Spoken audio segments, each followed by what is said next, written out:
Good morning, everyone. I'm going to draw our thoughts this morning from a text in the book of Exodus. If you attend on Wednesday night, you know we're going through that book this year, and I found a text that is sort of one that we haven't been able to cover, and I wanted to talk about that today. We'll read the lead into that text, Exodus chapter 5, verse 17 through 23. But he said, you are idle, and that is why you say, let us go and sacrifice to the Lord.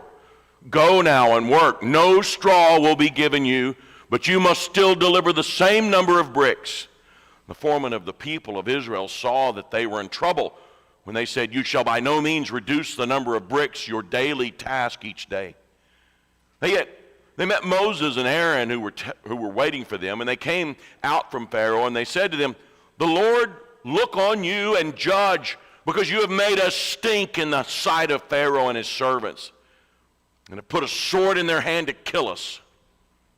Then Moses turned to the Lord and said, O Lord, why have you done evil to this people? Why did you ever send me? For since I came to Pharaoh to speak in your name, he has done evil to this people, and you have not delivered your people at all. That leads into the text that we opened with this morning, God's answer, where he said, I am the Lord. I was the God of Abraham. I am the Lord. I will deliver you. That text.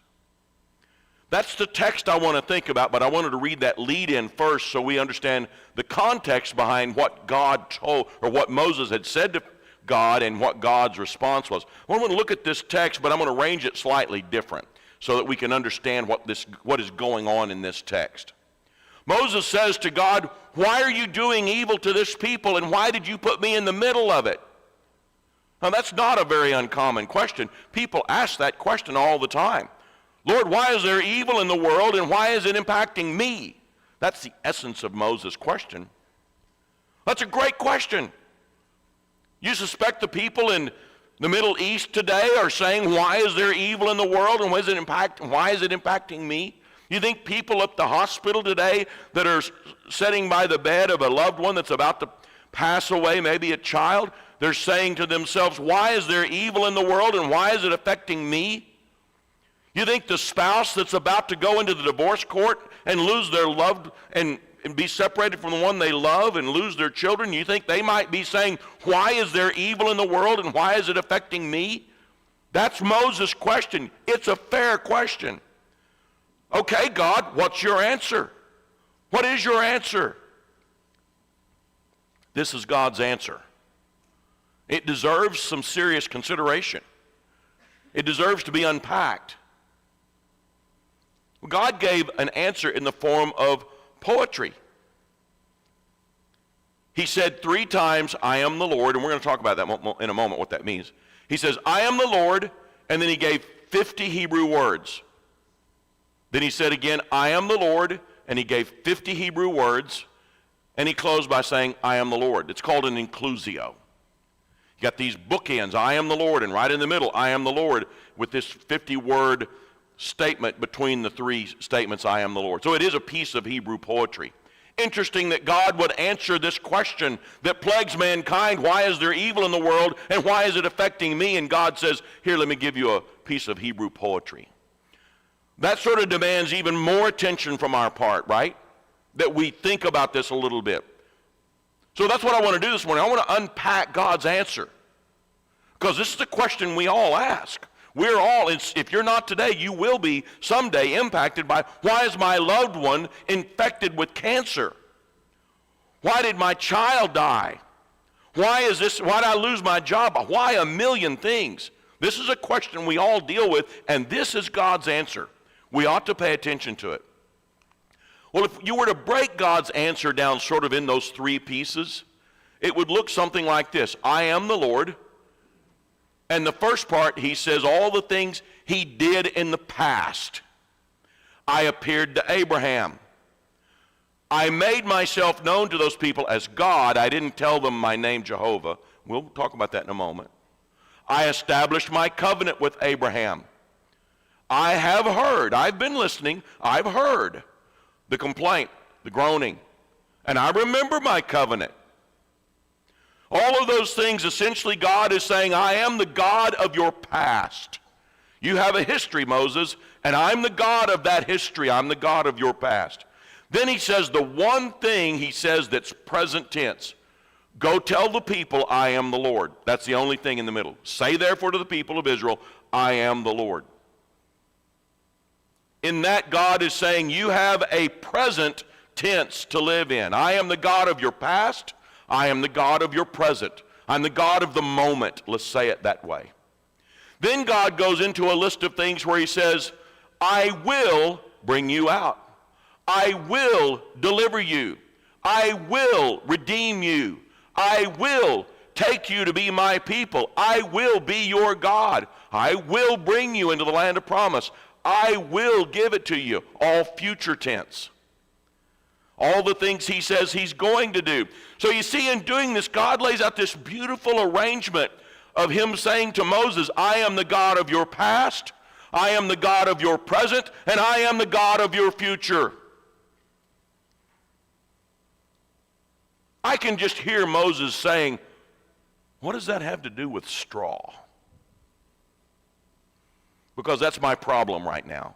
I'm dealing with straw. I'm dealing with cancer. I'm dealing with death. I'm dealing with family. I'm dealing with whatever. What is all of, yeah, that's great. That's wonderful. What's that got to do with my problem? Okay. Now you see the challenge with this text. Moses answers this eternal question or lifelong question that man has asked, why is there evil in the world? And God gives this theological discussion about his nature.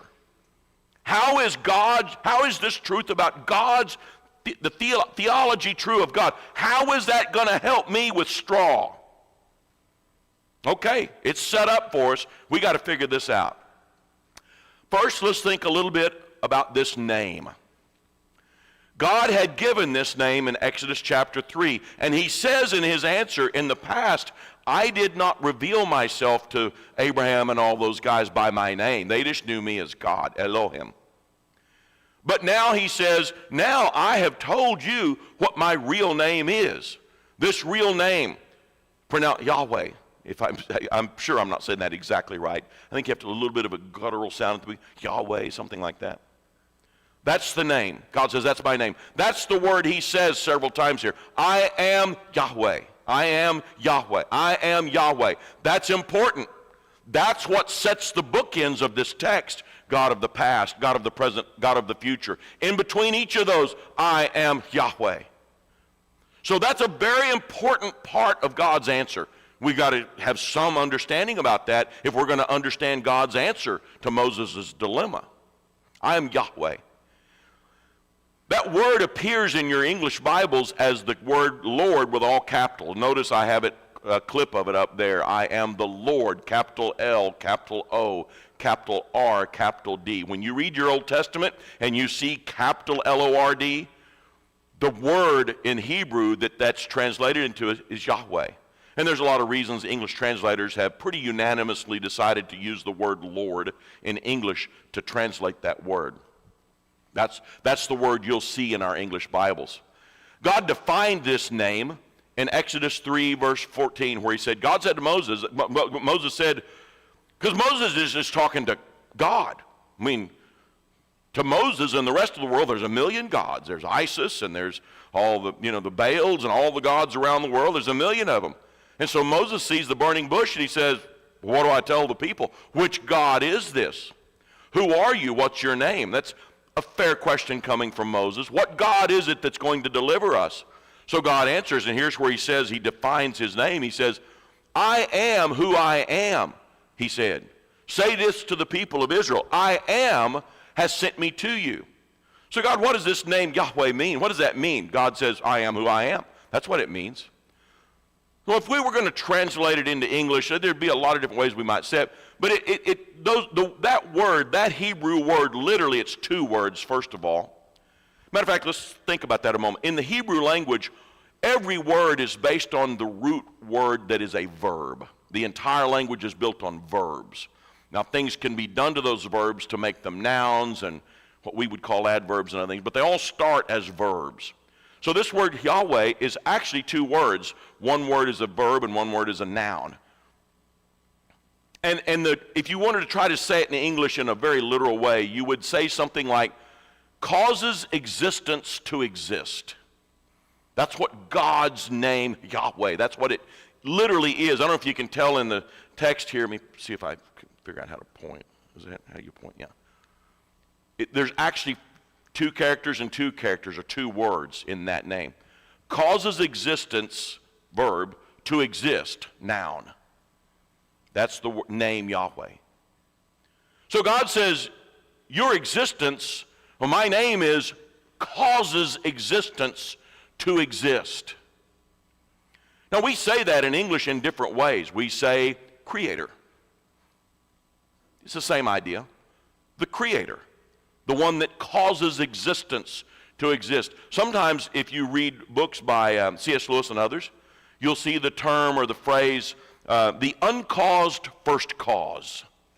It's another way of saying it, the uncaused first cause. The one that causes existence to exist. That's who God tells Moses, that's who he is. He says, that's who I am.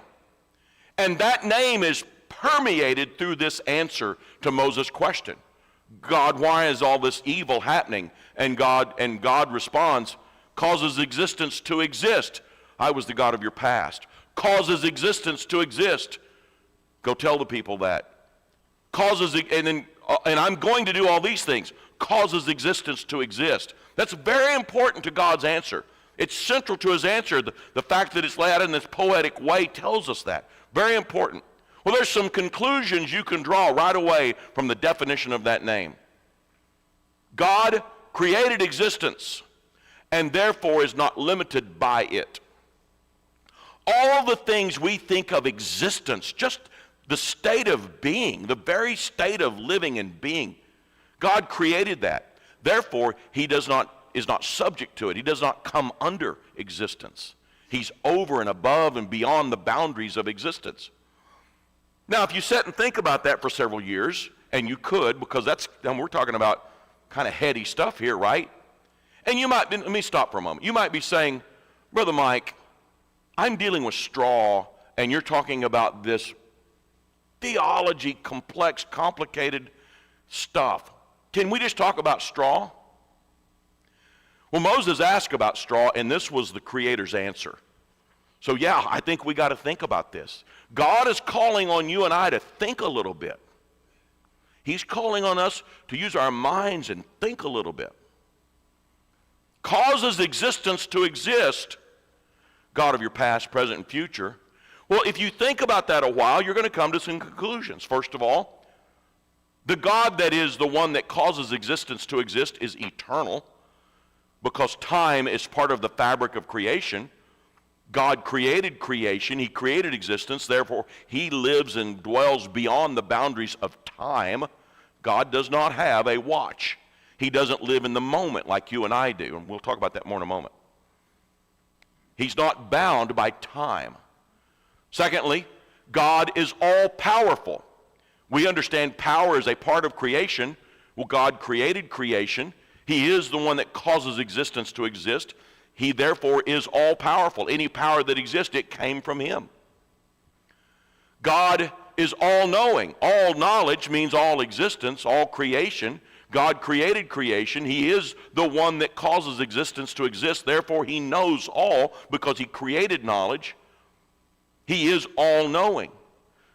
God is all-present.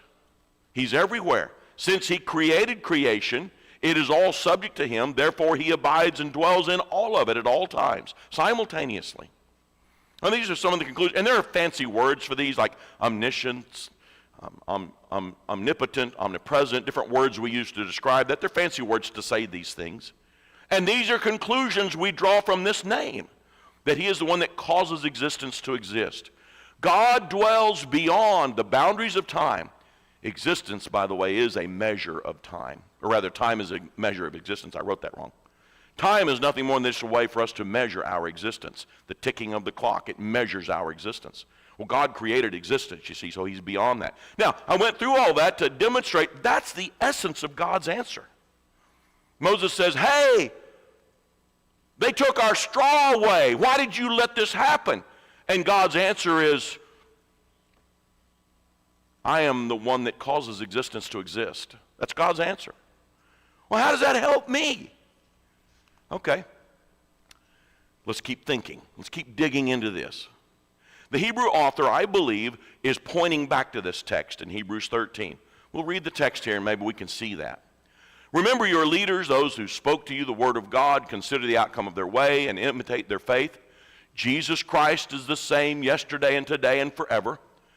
Do not be led away by diverse and strange teachings, for it is good for the heart to be strengthened by grace and not by foods which have benefited those devoted to them.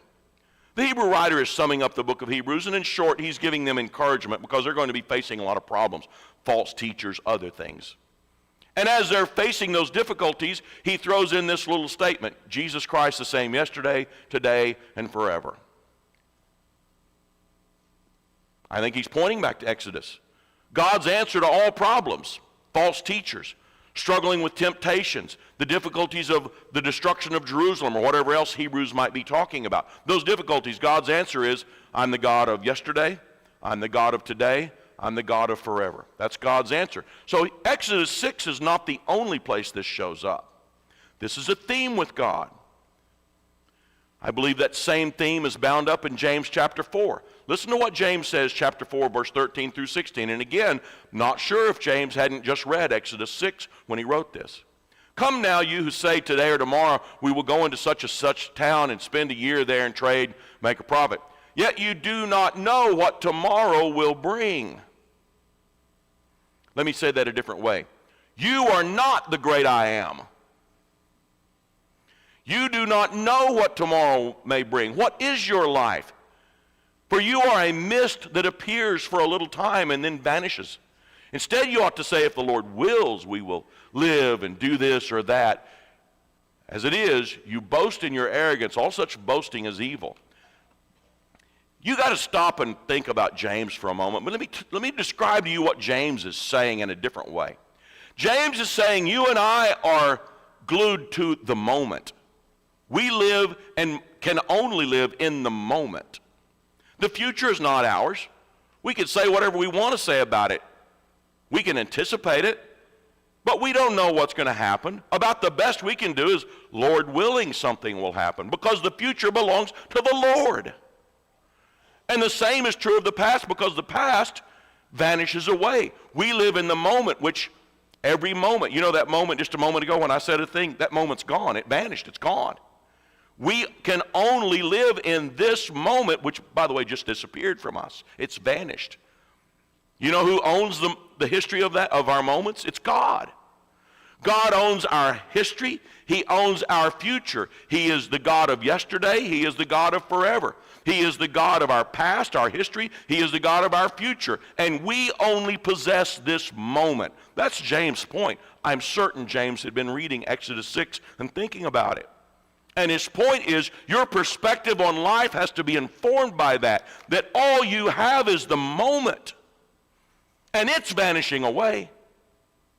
There are many other passages. By the way, thanks to Brother Mike Berry, who has helped and prompted me a lot the last few weeks on working on this study, because I was quite intimidated by this study.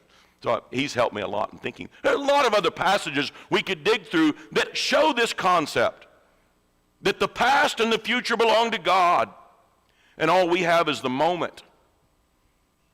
Now what's interesting is that's God's answer to Moses. God's answer to Moses about straw is the past and the future belong to me. I'm also the God of the present, but that's all you've got. Think about the relevance of what God is describing. If you like to ski, this is a ski boat. I want you to think about that ski boat. As that ski boat goes through the water, it leaves behind it a wake. That's where it was. And it's going on to new water. Maybe there are waves. Maybe it'll hit a big iceberg like the Titanic and sink. It really doesn't know. All that boat can deal with is that moment right there. And by the way, those moments are going by really, really fast. Right? They're going by really quick.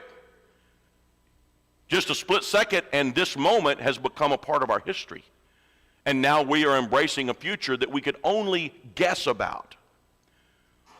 That's a way of describing what God has been saying here. You and I are stuck to this moment. God owns it all. If that illustration were what we were trying to say, think of it this way. God is the water. God is the boat. We're on the boat. Now, I have another illustration, the one that we're going to actually use as we go forward, of a road down there at the bottom of the screen. I use that, by the way, that 10-to-1 ratio I told you about. This road is supposed to reflect traveling through time. You see, it disappears eternally over there on your left, going back in time, historically there, it just goes on and on and on. And it disappears into the future on your right, just going on and on and on. And you and I are on that road. God is the road. When God talks about being the God of history, he speaks of himself, listen, in the present tense. I am the God of Abraham. This might make your head hurt a little bit, but God lives present tense in our history. He's in our history right now. Those moments that passed away a little bit ago, that they're gone now and they're part of our history, God, present tense, lives in those moments. That's his name. He owns all of existence, including our history. That water that the boat went over, that's God. God lives in that water because he caused it to be. That water that the boat is about to go over, our moments yet to be, the road in front of our little stick man. By the way, I don't know if you can see that. That's a little stick man there on the road. The road out in front of him, God lives on that road. He lives in the future. God lives present tense in our past, in our present, and in our future. He is not married to the moment like we are. You and I are limited to the moment. Remember what we concluded about God is he is not subject to the reality of existence. He's not subject to the reality of time. Now let me go back to my first statement. You may be saying right now, Brother Mike, how did Albert Einstein get into this thing? I mean, this is really hard to think about, right? Yeah, it is. And that's God's answer. That is God's answer. We should be paying attention. That is God's answer to the problem of evil. Okay, so now that we've got some way to illustrate this, let's think about that for a moment. How does this help Moses? So here's Moses. He's on eternity's road. The history's behind him, the future's in front of him, and now he's got this problem. That he went, God said, go lead the people out. He goes, tells Pharaoh, let my people go. And Pharaoh says, I'm going to make it even harder for you. And Moses turns to God and says, why have you done evil to this people? Why did you ever send me? Or in other words, why is there evil in the world? Why are you allowing me to suffer from evil? That's Moses' question. And God gives Moses an answer. God's answer is something like, so Moses, you're troubled with the problems facing you at this moment. Straw. If you would, first of all, your question reveals that your purposes in life relate to your moment, this fixed moment. You seem to be focused on straw. If you would align your purposes with mine, you would not find what is happening in the moment so discouraging. Now that's the essence of God's answer. Moses, you're busy thinking about the moment. If you would think about my eternal purposes, the continuity of my purposes, what has gone in the past, what is coming in the future, then the problems of this moment wouldn't be so big for you. This straw thing you're dealing with would all of a sudden become just a passing issue that you're dealing with.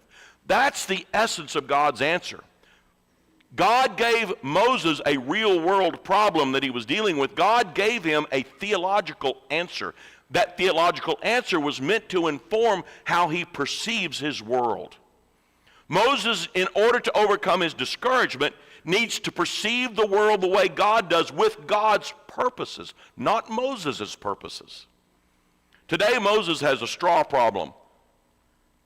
That's not going to be his only problem. Think about Moses' life so far. He killed an Egyptian, buried him in the sand. I don't see Moses bringing that up in Exodus 6. It's 40 years ago. It doesn't seem to be an issue. It's gone. But the day that happened, that was a problem. But that's part of the past, and God owns the past. And then he got off up in the desert and had to be a shepherd for 40 years. He went from being a somebody in Pharaoh's palace, being a big shot, maybe heir to the throne, to now he's a shepherd in the desert. And I've been there. It's awful. It's horrible where he was a shepherd for 40 years. You think he perceived that as a problem? You think he was thinking about a dead Egyptian in the sand when he was herding sheep up in the mountain of the desert?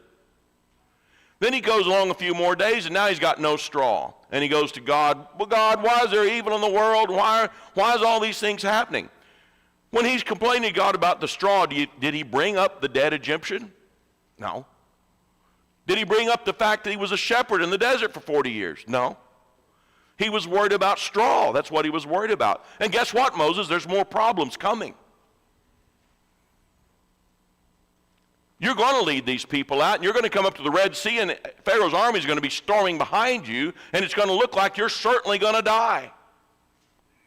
It's going to look like there's no way out for you. And you know what, Moses? When you're standing by the shores of the Red Sea about to die, you're not going to be thinking about straw. There's another problem coming.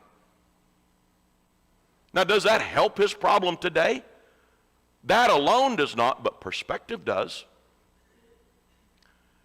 And then after you cross the Red Sea, before you know it, you're going to be without food, you're going to be without water, the people are going to complain. It's going to be the same story over and over and over and over again, Moses. Every moment of your time is going to have a challenge. Every moment. And when you live only thinking about the moment, that's going to rule your destiny. Moses, you need to think like God is saying, like I think. Think eternally. I've written up here, I wrote myself some notes. I hope you guys don't mind. I just can't remember things like I used to. Discouragement is a matter of perspective. For the person whose outlook is informed by eternity, the conditions of the moment are not discouraging. That's what God's telling him. When you view your life in terms of eternity, what's going on in the moment, it's not any easier. It's still hard. God didn't tell Moses, oh, straw, that's not a thing. Get over it. Suck it up, buttercup. God didn't say that. God didn't say anything about how easy this really is. He didn't. His answer to Moses was, you'll fight through this if you have the right perspective. You think, you align your purposes with God's eternal purposes. You know, this is not the worst of it. Deuteronomy chapter 34, after leading these people for about 40 years, he comes up to the edge of the promised land. His whole life now has been dedicated to the purpose of leading these people into the promised land. Then Moses went up, and God took him up into Mount Nebo. And the Lord showed him all the land. So they're not in there yet. There's a mountain. I was there in April. I got to travel to the Middle East, and I didn't go up on top of Nebo, but I was there next to it, got to see it. Very interesting place. We traveled through the plains of Moab up to this place. It was very interesting. And God took him up to the top of Mount Nebo. And from Mount Nebo, you don't even have to be on the mountain, just down by the mountain. You can see across the Jordan Valley over into the land of Israel. And it's quite attractive looking. It's well watered. It looks great compared especially to the plains of Moab. God takes him up to the top of Mount Nebo and shows him all the land. Showed him all the land. I have let you see it with your eyes, but you shall not go over there. You think Moses was thinking about straw when God said that? You think he was thinking about dead Egyptians when God said that? Or about not having any water in the desert? Moses' last 40 years has been spent toward the very purpose of leading these people into this land. And now he finds out he's not going to get to go. Wow, how do you get over that discouragement? But he seems to. Moses' perspective seems to be a little bit different. So Moses, the servant of the Lord, died there in the land of Moab, according to the word of the Lord. And he buried him in the valley in the land of Moab, opposite Beth Peor. But no one knows the place of his burial to this day. This is a really sad piece of text. You think he was discouraged a little bit? Maybe. But you know what helped him through that moment? We find out during the life of Christ. And as he was praying, this is Jesus on the Mount of Transfiguration. He prayed, the appearance of his face was altered, and his clothing became dazzling white. This is Jesus. And behold, two men were talking with him, Moses and Elijah, who appeared in glory and spoke of his departure, which he was about to accomplish at Jerusalem. Moses now is immersed in the presence and the glory of I am the Lord. And from a perspective of being immersed in the presence and the glory of I am the Lord, Moses isn't thinking at all about straw. Just ask him, Moses, what are you going to talk about to the Savior? Let's see, Moses, you're up there on the mountain with Elijah and Jesus. Maybe you'll take a chance to, hey, what about that straw? Hey, what about that dead Egyptian? Hey, we ran out of water in the desert. Does Moses say any of that? No. You know what he says? He talks to the Lord about what the Lord's about to do.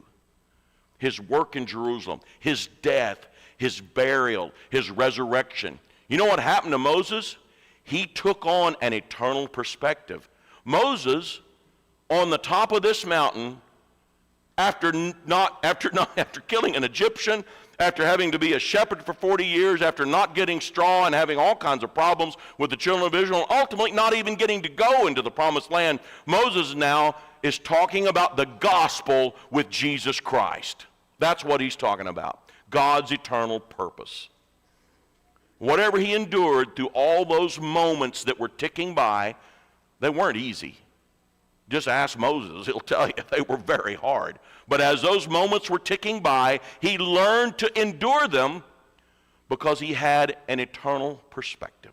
He had a perspective of life from the Lord's point of view, and a view of eternity as he lived in the moment. Now, the lesson for you and I is you have to live in the moment. That's the only thing you've got. Take full charge of it. That's kind of what James is saying. You got this moment. Make the most of it. We can think about the future. We can certainly analyze the past, but we don't own them. We have to think in terms of God's eternal purposes while at the same time living in the moment. Ephesians 5 says, redeeming the time. This is not it, though. Because when Moses appeared to Jesus there in the Mount of Transfiguration, his body was still buried. This was some sort of a spiritual appearance. But someday, Jesus says, do not marvel at this, for the hour is coming when all who are in the tombs will hear his voice and come out. Those who have done good to the resurrection of life, and those who have done evil to the resurrection of judgment.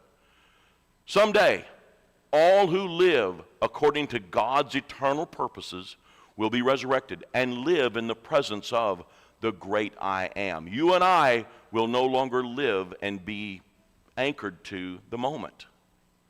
We will live in God's presence. We will live with the view of eternity.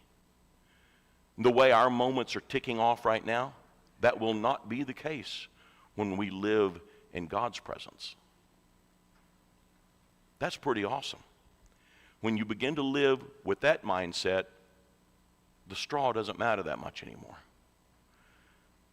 It's not easy, but you'll find a way to push through it because you're living life with a perspective of God's eternal purpose. Oh, by the way, listen to what Jesus said in John chapter 8. Your father Abraham rejoiced that he would see my day. He saw it and was glad. So the Jews said to him, you are yet 50 years old and you have seen Abraham? Jesus said to them, truly, truly, I say to you, before Abraham was, I am. So they picked up stones to throw at him, but Jesus hid himself and went out of the temple. Somebody said, didn't Jesus take basic grammar?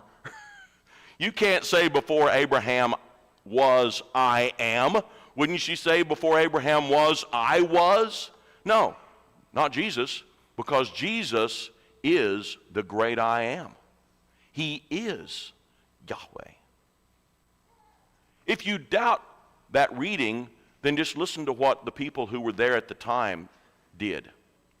When they heard what he said, they picked up stones to kill him. They understood what he said, and they understood what he meant. Yahweh, the one that Moses was complaining to about straw, decided to come and be a man, a carpenter, a poor carpenter. And on that road that we're walking, guess who's walking along beside us? The great I am, the one who owns the road. He's the one that dwells in us because we've been born again. He's the one that we can speak to, that cares for us, that has endured all things. He knows about straw. Matter of fact, the Hebrew author says it this way: looking to Jesus, the founder and perfecter of our faith, the great I am, who for the joy that was set before him endured the cross, despising the shame, and is seated at the right hand of the throne of God. Jesus Christ had his version of straw. It was called endured the cross. He had a moment. He had a lot of moments that he had to dwell within, lots of moments in his life. Matter of fact, as I worked with Brother Mike, I created a chart with all the moments of Jesus to try to help us understand that, but it would go too long if we went through that. But just imagine every moment, good moments, bad moments, horrible moments. The most difficult moment of all, the cross. He endured the cross. Was it easy? No. It was horrible. But he endured it. Wait, how did he endure it?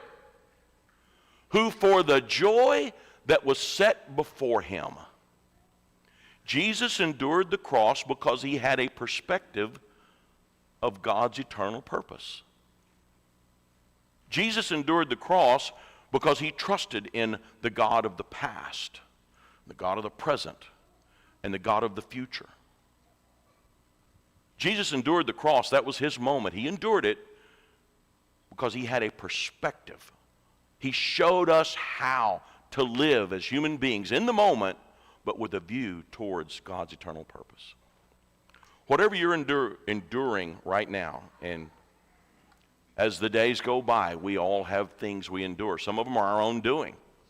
You know, sometimes we endure suffering because it's exactly what we caused and brought on ourselves. Some of it is Satan's work. Some of it is just the facts of life, death, sickness, other things. Each of us have our moments that we live where we must endure the straw problem. That's not going to change. That's not going to go away. What can change is the way you look at it. When you view life as this continuum of God's eternal purpose, all the things that have happened in the past, including the bad stuff, to bring me to this moment, and all of the things that are unfolding in my future, which God owns, not me, all leading to God's ultimate purpose, our resurrection and union with him. If you're discouraged, I hope that helps you. We can help you this morning, obey the Lord in baptism, to take your place on this road to eternity. Or if you've stumbled along the way and you need a hand up to help you as you go, we can help you become a member of God's kingdom by being baptized into Christ. We can pray with you to help lift you up if you're discouraged. However we might be able to help. Anderson's going to come forward and lead this song, and if we can help you, take a seat on the front while we sing the song that's been selected.